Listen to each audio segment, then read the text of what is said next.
Mark, no one is safe from COVID-19. It has now personally touched Premier Doug Ford's family.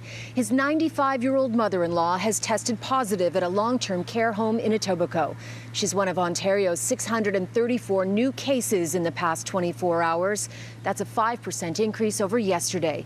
Shortly before this was confirmed by the Premier's office, he became very emotional during his daily update when he talked about a photo he saw. When I see the front page of the Toronto Sun and you see a loved one with their elderly parent and they put their hand up against the window, that's heartbreaking.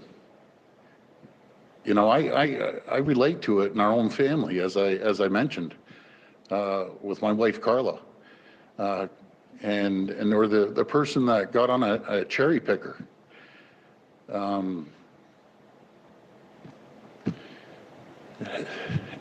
Anyways, the system, we can do better. The Premier has said his wife Carla goes to her mother's window at her long-term care home every day. This picture in the Toronto Sun is so painfully personal. Doug Ford's mother-in-law is at West Park Long-Term Care Home in Etobicoke, which has had at least 13 deaths, with another 49 residents and 30 staff testing positive. Look across North America and the world. It's a terrible virus. We have to do a better job. And at the end of the day, the buck stops with me. And we'll make sure we get it fixed. It is a pain that is being repeated at long-term care home after long-term care home across the province as the death toll climbs. 516 vulnerable residents are dead. That is 72% of the province's total COVID-19 deaths.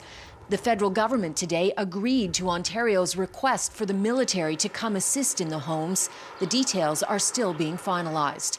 The Prime Minister, though, acknowledged it shouldn't have to be happening at all.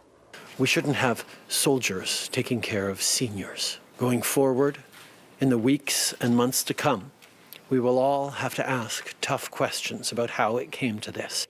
Military help cannot come soon enough. Frantic relatives have been reaching out to CityNews, desperate for information, powerless to save their loved ones.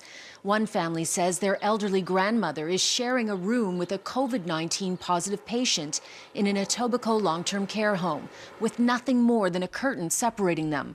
They have been told the home doesn't have the capacity to separate them.